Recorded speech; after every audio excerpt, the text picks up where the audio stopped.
Si Benice ay 21 taong gulang, ay hindi na nag-aaral at nagtatrabaho bilang virtual assistant mula sa bahay. Tahimik sana ang kanyang trabaho, kung hindi lamang sa 2 taong halos araw-araw ay parang nasa gitna ng sabungan kung magtalo. Mula sa kanyang kwarto, madalas niyang marinig ang sigawan sa sala. Ang kanyang ina at kinakasama nitong si Roland. Murahan, sumbatan, mga salitang paulit-ulit na niyang naririnig hanggang sa tila naging pangkaraniwan na lamang. Ang ama ni Benice ay nawala dahil sa iskandalong iyon. Inatake ito sa puso nang malaman ng pagtataksil ng kanyang asawa. Hanggang ngayon, sariwa pa rin sa alaala ni Benice ang itsura ng kanyang ama sa ospital. Maputla, mahina, at tila wasak ang loob. Wala pang 1 buwan matapos mailibing ang kanyang ama, tumira na agad si Roland sa bahay. Para bang walang nangyari? Para bang hindi sila ang dahilan kung bakit siya nawala ng ama? Hindi sila nag-uusap ng maayos. Hindi rin siya pinapakailaman ng dalawa. Sa ilalim ng iisang bubong, pakiramdam ni Benice ay 3 estranghero silang nagsasalo ng espasyo. Hindi niya gustong umalis. Ang bahay na iyon ay pinangalan sa kanya ng kanyang ama bago ito pumanaw. Iyon na lamang natitirang alaala niya rito. Isang hapon, habang may online meeting siya, halos hindi niya marinig ang kanyang kliyente dahil sa lakas ng sigawan sa sala. Sinabi ko na sa'yo, tigilan mo na yung babae mo. Galit na sigaw ng kanyang ina. At ikaw, hindi ka rin makontento sa isa. Ganting sigaw ni Roland. Napapikit si Benice sa inis. Hinubad niya ang headset at mariing itinabi sa mesa bago lumabas ang kwarto. Pwede ba? Tumahimik kayo. May trabaho ako oh.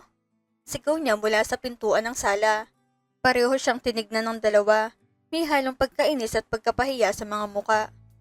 Sige na nga. Bulong ng kanyang ina. Halatang napipilitan. Sandaling tumahimik ang bahay. Ngunit tulad ng dati, tila may nakatakdang oras ng kapayapaan. Ilang minuto lamang at muli na namang bumalik ang sigawan.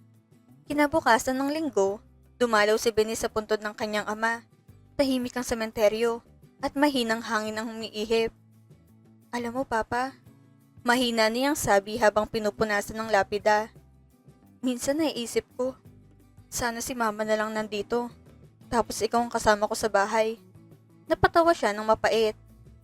Nabuo lang naman ako sa hindi inaasahan eh. Pinilit lang kayong ipakasal noon. Kaya siguro ganito ang nangyari. Walang pamilyang buo. Umupo siya sa damuhan at tumingin sa kalangitan. Doon lamang siya nakahinga ng maluwag. Malayo sa sigawan. Malayo sa gulo. Pag-uwi niya ng bahay, dama niya ang pagod at init ng katawan. Dumiretso siya sa banyo upang makaligo. Iisa lamang ang CR sa bahay, kaya sinigurado muna niyang walang tao bago siya pumasok. Paglabas ni Benice ng banyo, tuwalya lamang nakabalot sa kanyang katawan habang pinupunasan ng basang buhok. Mainit pa ang singaw ng tubig sa kanyang balat. Pag-angat niya ng tingin, natigilan siya. Nakatayo si Roland sa tapat ng kusina, nakasandal sa pader, tila kanina pa naroon. Nakapako ang tingin nito sa kanya, isang tinging hindi niya nagustuhan. Mabigat at may ibang kahulugan. Mas maganda ka pala sa mama mo. Sabi nito, may ngising hindi ka nais-nais. Naramdaman ni Benice ang paninigas ng kanyang panga. Wag ako. Malamig niyang sagot bago mabilis na dumiretso sa kanyang kwarto. Malakas niyang isinara ang pinto at agad iyong kinandado. Sumandal siya sa pinto saglit. Pilit pinapakalma ang sarili. Wala siyang boyfriend sa kasalukuyan. Ngunit nagkaroon na rin siya noon. Alam niyang maganda siya. Alam niyang may humahanga sa kanya. Ngunit hindi ibig sabihin noon ay may karapatan na ang kahit sino. Lalo na ang kinakasama ng kanyang ina. Natitigal siya ng ganoon. Humiga siya sa kama ngunit hindi agad nakatulog. Magulo ang isip niya. Mainit ang pakiramdam. Puno ng inis, lungkot at pagod ang dibdib niya. Isang gabi, hindi siya mapakali. Gusto lamang niyang maibsan ang bigat na dinadala niya araw-araw. Sinubukan niyang ilayo ang isip sa sigawan sa sala, sa alaala ng kanyang ama, at sa presensya ni Roland sa bahay. Ngunit habang nasa kalagitnaan siya ng pag-aalis ng tensyon sa sarili, may narinig siyang mahinang kaliskos sa labas ng pinto. Parang may aninong gumalaw sa ilalim ng siwang. Biglang bumilis ang tibok ng puso niya. Mabilis siyang nag-ayos ng damit at bumangon. Dahan-dahan niyang binuksan ang pinto. Pagbukas niya, bumungad sa kanya si Roland. Nakikinig ka ba sa akin? Irita niyang tanong. Pilit tinatakpan ng kaba. Hindi ito sumagot. Ngumisi lamang. Bago pa siya makapag-react, Bigla itong pumasok sa loob ng kanyang kwarto at sinara ang pinto. Wala ang mama mo, sabi ni Roland habang nakatayo sa may pintuan. Malamang nasa kung sino na namang lalaki. So? Sagot ni Benice, nakataas ang kilay at nakahalukip-kip. Pilit pinapakitang hindi siya natitinag. Dahan-dahang inikot ni Roland ang tingin sa kanya. Mula dito hanggang paa. Ramdam ni Benice ang bigat ng mga mata nito. Nakakairita, nakakadiri, at may kakaibang tensyon na bumabalot sa silid. Iiwan ko ng mama mo. Mas mababa na ang tinig nito ngayon. Tahimik lamang si Benice, nakatingin sa kanya. Hinihintay ang susunod nitong sasabihin. Ang dami niyang lalaki. Dagdag ni Roland, may halong pait at galit. Gusto ko siyang gantihan sa ginawa niya sa akin. Bahagyang napangisi si Benice. Kahit mang babae ka, wala ring epekto yun. Madali ka lang rin niyang palitan. Sagot niya, diretso ang titig kay Roland. Napahawak si Roland sa batok ngunit napangiti rin. Pero kung ikaw ang kasama ko, sigurado akong mababaliw siya. Ano ko? Baliw? Banat ni Benice, may pilit na tawa sa boses. Tinalikuran niya ito at aakmang uupo sa kama, handa nang tapusin ang usapan. Ngunit napahinto siya nang muling magsalita si Roland. Ngayon ay mas mabigat ang tono. Alam ko kung bakit inatake ang papa mo. Sabi nito, pero mabuti na lang at hindi pa ako ang kasama ng mama mo noon. Parang biglang nanlamig ang paligid. Sa narinig niyang iyon, tila bumalik ang lahat kay Benice. Ang amoy ng ospital, ang malamig na kamay ng kanyang ama, ang bigat sa dibdib na hindi nawawala. Muling umigting ang sakit at galit sa loob niya. Kasabay noon, sumiklab ang galit niya sa kanyang ina. Parang gusto niyang maramdaman din ito ang sakit na matagal na niyang pasan. Gusto niyang gumanti. Kahit mali, kahit marumi. Sa bugso ng emosyon, nagdesisyon si Benice mula sa galit, hindi sa malinaw na pag-iisip. Humarap siya kay Roland. Alam niyang may motibo ito. Alam niyang hindi ito tungkol sa pagmamahal. Ngunit sa sandaling iyon, pareho silang may gustong patunayan. Pareho silang may galit na gustong ilabas. Hindi na siya nagsalita. Sa harap nito, hinubad niya ang suot. Diretso ang tingin. Tila may hamon. Sandaling natigilan si Roland bago ito mabilis na lumapit at siya'y hinalikan. Hindi nila nilakang pinto. Wala silang pakialam kung may makakita man. Sa isip ni Benice, kung masasaktan ng kanyang ina, marahil iyon ang kapalit. Napuno ng mabibigat na paghinga at kaluskos ang silid. Halo-halo ang galit, lungkot, at inis na pareho nilang inilalabas. Hindi na inisip ni Benice kung tama ba o mali ang ginagawa niya. Ang mahalaga, may nararamdaman siyang mas matindi kaysa sa sakit na matagal na niyang kinikimkim. Hindi niya maikakaila na nabibigay ni Roland ng pisikal na atensyon na matagal na niyang hindi nararanasan. At sa kawalan niya ng kasintahan, hinayaan niyang tangayin siya ng sandali. Hindi siya pinigil ang sarili. Ang bawat tunog, bawat galaw, hindi iyon lihim, ngunit hindi rin tama. Nagpatuloy sila hanggang sa pareho silang mapagod. Pagkatapos, ilang sandali silang nanatiling tahimik, parehong naghahabol ng hininga. Nakatingin si Benice sa kisame, tila walang nangyayari, ngunit alam niyang may nabago at hindi iyon maliit. Dahil sa pagod, agad silang nagbihis. Tahimik si Roland, waring may iniisip. Si Benice naman ay pilit pinapakalmang mabilis pa ring tibok ng kanyang dibdib. Kukuha lang ako ng tubig, sabi ni Benice. Iniiwas ang tingin kay Roland habang naglalakad palabas ng kwarto. Pagbukas niya ng pinto, kasabay din noon ng pagbukas ng pinto sa labas ng bahay. Pumasok ang kanyang ina, bahagyang pasuray-suray. Amoy alak agad ang sumalubong kahit nasa sala pa lamang ito. Benice, tawag nito, ngunit naputol ng mapatingin sa likuran ng dalaga. Paglingon ni Benice, bumungad ang eksenang hindi na maitatago.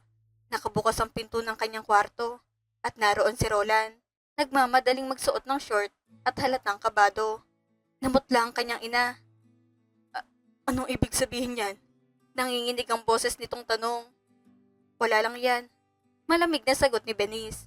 Tatangkain sana niyang lagpasan ng ina, ngunit bigla siyang hinawakan nito sa braso. Inaahas mo ba ako? Sigaw ng babae. Halos manginig sa galit. Dahan-dahang inalis ni Benice ang kamay ng ina sa kanyang braso. Diretso ang tingin niya rito. Walang pag-aatubili. Bakit? Ang ahas ba? Takot sa kapwa ahas? Ang nanloko? Takot maloko? Malamig niyang balik. Lalong nagdilim ang mukha ng kanyang ina. Sa tindi ng inis, Itinulak siya nito sa balikat. Doon na nagsimula ang kaguluhan, sigawan, tulakan, at mga salitang matagal nang kinikimkim ni Benes na ngayon lamang niya nailabas. Sa isang banda, iyon ang gusto niyang mangyari, ang makitang ina na tuluyang masaktan at magalit. Lumayas ka dito! Sigaw ng kanyang ina, sabay turo sa pinto.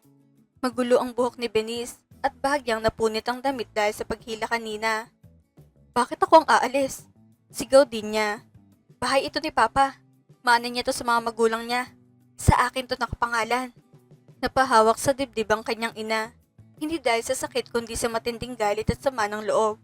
Sa gitna nila, pilit pumagitna si Roland. Tama na, sabi nito. Ngunit halata rin na walang kontrol sa sitwasyon. Sa kabila ng pag-aawat, malinaw na siya ang mitya ng lahat. Sa huli, walang nagawa ang kanyang ina kundi ang pumasok sa sariling kwarto at malakas na isinara ang pinto. Kinabukasan, muling nabalot ng sigawan ng bahay. Tahimik na nakaupo si Benny sa hapagkainan, umiinom ng kape, habang sa sala ay tila may digmaan. Lumayas ka na dito, pati anak ko, hindi mo pinalagpas? Galit na sigaw ng kanyang ina. Anak mo yan, hindi ko siya pinilit. Sagot ni Roland, pasigaw rin. Ilang sandali pa, may mga damit nang lumilipad palabas ng kwarto. Isa-isa, ibinabato ng kanyang ina ang mga gamit ni Roland palabas ng pinto. Tila bawat piraso ay may kasamang galit at paghihigante. Si Benis, tahimik lamang. Parang nanonood ng palabas habang marahang humihigop ng kape. Tila hindi siya bahagi ng kaguluhan sa sala. Kalaunan, pinaalis ng kanyang ina si Roland sa bahay. Ngunit hindi pa tapos si Benis. Sa loob-loob niya, may natitira pang galit na gusto niyang iparamdam. Kinahapunan, tinawagan niya si Roland. Pagsapit ng gabi, umuwi siya sa bahay kasamang isang lalaking maayos ang bihis at may dalang bag. Walang iba kundi si Roland. Saktong kumakain ng hapunan ng kanyang ina, mag-isa sa mesa. Napatigil ito sa pagsubo nang makita sila. Anong ginagawa niya dito? Matigas nitong tanong. Sandaling tinignan ni Benny si Roland bago bumaling sa ina. Boyfriend ko nga pala. Malamig niyang sagot. Halos mabitawan ng kanyang ina ang kutsara. Walang sabi-sabi. Dumiretso sila sa kwarto ni Benis. Doon inalapag ni Roland ang dala nitong bag. Tila malinaw ang intensyon na mananatili ito roon. Hindi nila sinara ang pinto. Mula sa kama, tanaw ang sala kapag nasa tamang anggulo. Alam yun ni Benis. Habang magkalapit sila, dama niya ang bigat ng presensya mula sa labas. Hindi niya pinigilan ang sarili. Ang bawat tunog, bawat galaw, ay tila sinasadya niyang marinig ng kanyang ina. Alam niyang nakatingin ito.